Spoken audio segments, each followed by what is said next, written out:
Hey photographer, Jessica Whitaker here, and in today's video, I'm walking you through everything in my 2026 camera bag. We also will be celebrating the 10-year anniversary of me having my 5D Mark IV. So this is the first thing in my camera bag that I bought in 2016. I actually bought it new, which is kind of crazy because now I buy all of my gear used. Prior to the Mark IV, I had a Canon 5D Mark II that my dad got at a pawn shop for $100, along with a lens, this one that I'm going to share in a second, and a Manfrotto tripod. Kind of sketchy that was all $100. And before the Mark II, I actually was shooting on a Nikon, a little crop sensor with the kit lens. It was at Costco. I had a neighbor who had that same camera, and I was already super into photography, and I had a digital camera. And when she got this Nikon, I was so gagged. I got to use it. I loved like the blurry background and the bokeh.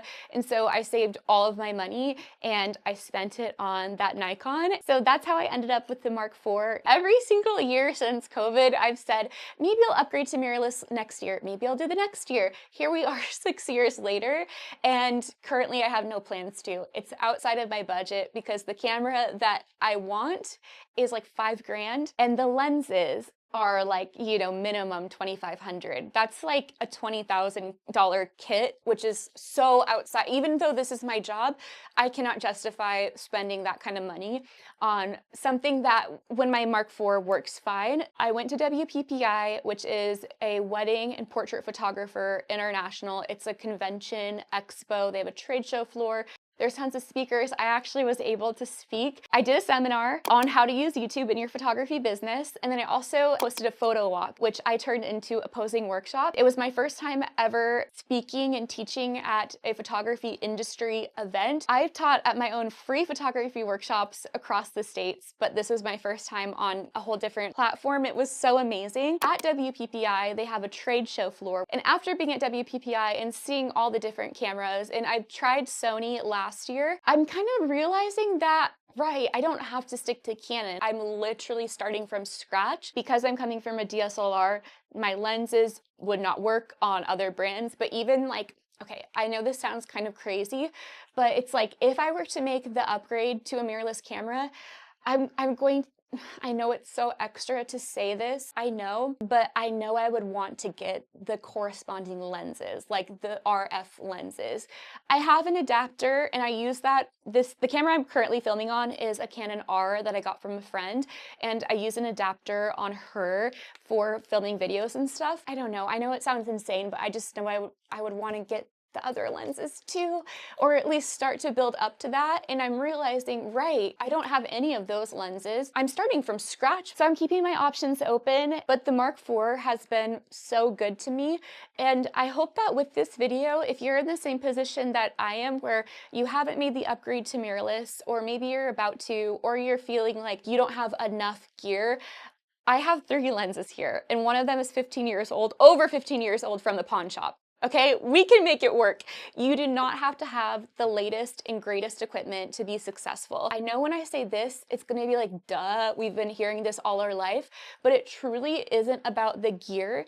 It's about your skill, your eye as a photographer. Now let's get into my lenses. I do have one additional lens that I rarely ever touch. It's a Sigma 24mm art, and I love that lens, but it doesn't stay in my camera bag. I rarely use it these days, so I'm not even gonna include this.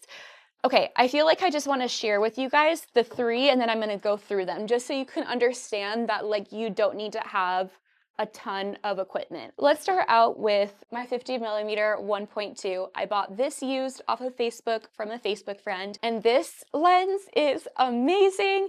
I love it so much. And you guys, one thing, oh my gosh, the mirrorless camera is not being fully weather sealed anymore.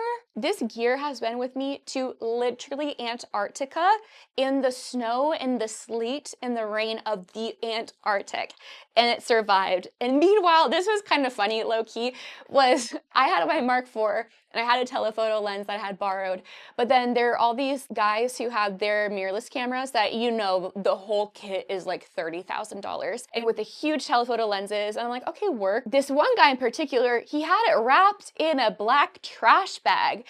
I'm just like, Okay, I don't know if he's being like overly cautious, but if you're spending like 10,000 plus on a camera, it should be weatherproof, you know what I mean? And I don't remember what his brand was, but I remember like they were all so precious about their gear, which I take good care of my stuff, but it's supposed to be able to withstand the elements. Okay, well, what do you think the people who shoot National Geographic are doing? They're out there also in the Antarctic with us. I've done like a tiny bit of research. You know, I don't want to set my hopes too high or whatever, but I did do some research about if there are waterproof, fully like waterproof cameras out there that are mirrorless, and there are.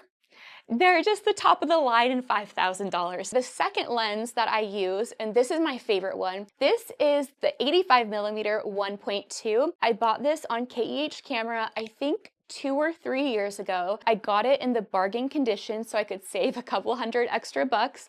And the only reason why it was in the bargain condition is because there's a ding on the ring here, but I can still put a lens cap on. So I was like, oh yeah, I'll get like something that isn't perfect to save some extra money. Because the thing is, for me, spending money on photography equipment isn't fun. I would rather spend that on a vacation, a handbag, makeup. It's like the more I can save, the better. So I love this lens so much. The 85mm is what I mostly shoot on if I can. There's sometimes in studio settings where I have to reach for a 50mm, but the 85 is my ideal lens because it is what you see in the mirror when you look at yourself. It doesn't distort the face. It does not distort the body. I have several videos where I compare the different focal lengths regardless of the brand, just as an example so that you can see what the different focal lengths look like on a person. And I will have those videos, I'll have a couple linked down below or up here on one of the cards. The last lens that I use is the 24-105 4.0. This is the first edition and this is over 15 years old. This lens has gone with me on every single trip. A lot of the times when I'm filming YouTube videos that are behind the scenes, like on location at a photo shoot, I'm using this lens to film, unless I was able to borrow a different lens from like KEH. Otherwise, I'm always using this to film. I have a couple more things that I keep in my camera bag, and this is something I recommend you guys to do as well. This is a phone charger that has a USB-C cord, and I realized, oh wait, this is just a power bank.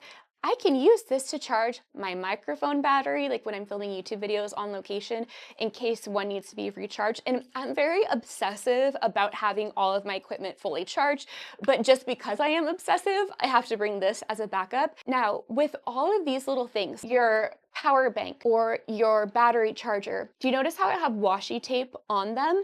That's so that it does not get mixed up with anyone else's stuff, especially when it comes to batteries and chargers like this. Just put a little washi tape on. Of course, you could also Sharpie like your initials or something on it, but even all of my batteries have washi tape as well. You can also do it for things like your phone charger. Oh, I never shared with you guys my camera bag itself. So I'm still using the same camera bag since 2018. It's the Low Pro Freeline backpack. I don't know if they have the exact one that I used available anymore because it's been so long, but I will put a link in the description. That's what I use if I am on location, not in a studio. And what I do prefer to use, and this is what like all my gear just stays in, is a camera trunk from Manfrotto. I will link it down below. It also can be your carry-on and it's shockproof. You can completely customize it. It's an amazing, amazing thing.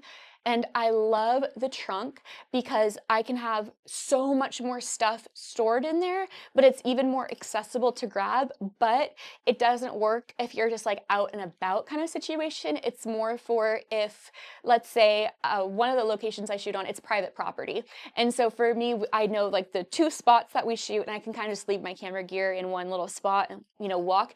But it's not for if I'm shooting in New York City or downtown Seattle or anything. It's not practical. It's amazing also for studio stuff. So I highly recommend a camera trunk, especially if you're a wedding photographer. I do use my camera trunk when I'm shooting weddings. second shooting weddings, I should say. I have these two accessory pouches. They're from Lowpro. I love the Lowpro soft shell cases. This is the smallest one, but I have others in my closet that are larger that you can fit a lens and a camera in. Like, they're amazing. So this one is for memory cards. It's totally empty right now, but this is amazing. CF memory cards and SD. I've also got this Paul Buff trigger for studio lights. And then this is another trigger that is the Geekoto ones. The battery charger for the studio lights. I guess I could have included that in the studio light part. And then I also have this clamp. This stays in my bag. This clamp has been through everything with me. Like, this clamp means so much to me. I've had it since New York City. This clamp is for backdrop paper so that it doesn't roll away. I want to share with you the lights that I use,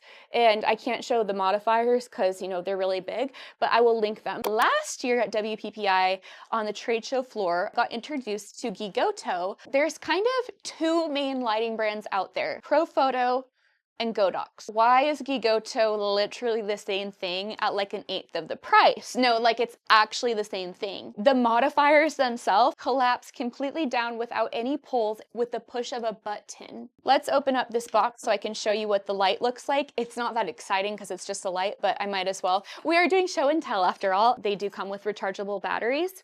So this just slides in here. And if you're a photographer who is looking for a kind, encouraging, and inclusive photography community, check out my free Facebook group called Build and Bloom. It is the OG photography community, and it's the best place to ask questions about your specific photography business. So whether you need help drafting a response to a difficult client situation, or you want an extra set of eyes on a gallery before you send it out, Build and Bloom is free. It always will be, and you can find it on Facebook groups. Be sure to hit subscribe so you're the first to know when new free videos for your business come out, and I will see you in my next video. Click right here to watch and to learn. I'll see you there.